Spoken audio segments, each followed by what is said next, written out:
अतीक का परिवार दर्ज कराएगा एफआईआर, योगी बाबा से मांगेगा न्याय। फूट फूट कर रो रही शाइस्ता कह रही है अब हमें भी आप न्याय दिलाओ। शाइस्ता के बेहद करीब पहुंची पुलिस, जल्द ही सरेंडर कर सकती है शाइस्ता। बेटे का चेहरा देखने नहीं गई लेकिन पति को अपने हाथों से देगी मिट्टी। खत्म हुआ यूपी में माफिया राज, अतीक के 40 साल के दहशत का हुआ अंत। अब योगी ने अधिकारियों को दिया बड़ा आदेश, अतीक के बाद अब इस माफिया का नंबर। इधर अतीक अहमद के बेटे असद को मिट्टी देकर उसके नाना घर पर लौटे ही थे। उधर पुलिस ने खबर पहुंचा दी कि 2 और कब्र खुदवाने का इंतजाम किया जाए। बताया जा रहा है कि जिस जगह पर अतीक अहमद के बेटे को दफनाया गया है उसी जगह पर अब अतीक अहमद और उसके भाई अशरफ को भी दफनाया जाएगा। दोनों का पोस्टमार्टम किया जा चुका है जिसमें कुछ चौंकाने वाले खुलासे हुए हैं। मीडिया रिपोर्ट की माने तो हमलावरों ने अतीक अहमद को गोलियों से भूनने के लिए विदेशी बंदूक का इस्तेमाल किया है। ये बंदूक तुर्की की बताई जा रही है, लेकिन गौर करने वाली बात यह है कि कुछ दिनों पहले ही जब उत्तर प्रदेश पुलिस ने अतीक अहमद के ठिकानों पर छापेमारी की थी तब वहां से विदेशी हथियार बरामद करने की बात सामने आई थी। ऐसे में हर किसी के जहन में बस एक ही सवाल घूम रहा है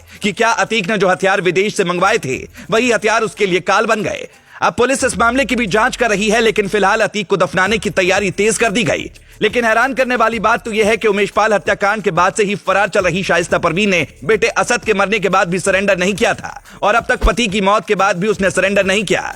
लेकिन अब तो उसका पूरा संसार उजड़ चुका है और इसीलिए कयास लगाए जा रहे हैं कि अब शाइस्ता परवीन कभी भी पुलिस के आगे सरेंडर कर सकती है ताकि वो अपने हाथों से अपने पति को मिट्टी दे पाए।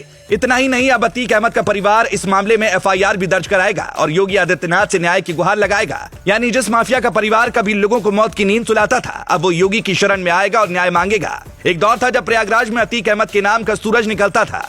उस दौर में अतीक अहमद ने कई लोगों को मौत की नींद सुलाया। उसकी दहशत ऐसी थी कि उसके गिरेबान तक किसी का हाथ पहुंचना तो बहुत दूर की बात है। पुलिस उसके दरबान तक पहुंचने से पहले 100 बार इजाजत लेती थी। अतीक अहमद कोई मामूली डॉन नहीं था, बल्कि उसके एक इशारे पर सरकार में बैठे लोग हिल जाया करते थे। डीएम और एसपी की क्या औकात, एडीजी और डीजीपी तक उसके इशारे पर नाचते थे। अपने दौर में करीब 40 साल तक अतीक अहमद ने वो दहशत मचाई जिसके बारे में कोई सोच भी नहीं सकता। अतीक अहमद पर लूटपाट, हत्या के अलावा कई सारे मुकदमे दर्ज किए गए। लेकिन एक बात कही जाती है कि ऊपर वाला सब कुछ देख रहा होता है और एक न एक दिन सबका हिसाब होता है। जब तक उत्तर प्रदेश में समाजवादी पार्टी और दूसरी पार्टियों की सरकार थी तब तक अतीक अहमद का सिक्का सियासत में भी बोलता रहा। लेकिन जब योगी आदित्यनाथ 2017 में उत्तर प्रदेश के मुख्यमंत्री बने उसी दिन के बाद से अतीक अहमद के बुरे दिन भी शुरू हो गए। सबसे पहले अतीक अहमद को जेल में डाला गया, लेकिन इसके बाद खेल 2023 में पलटता चला गया। अतीक अहमद जेल में बंद होकर यही सोच रहा था कि अब योगी सरकार से इंतकाम लेना है और इसीलिए उसने उमेश पाल हत्याकांड की भी बड़ी ही चतुराई के साथ साजिश रची। अगर उसका प्लान हिट हो जाता तो एक बार फिर प्रयागराज की गलियों में उसका सिक्का चलने लगता, लेकिन उसके बेटे असद ने उसके सारे करे कराए पर पानी फेर दिया।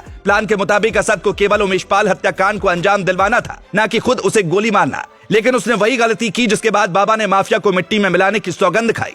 उमेश पाल हत्याकांड के बाद से ही असद लंबे वक्त तक फरार रहा, जिसके बाद जब वो पुलिस के हत्थे चढ़ा तो जवाबी कार्रवाई में उसे ढेर किया गया।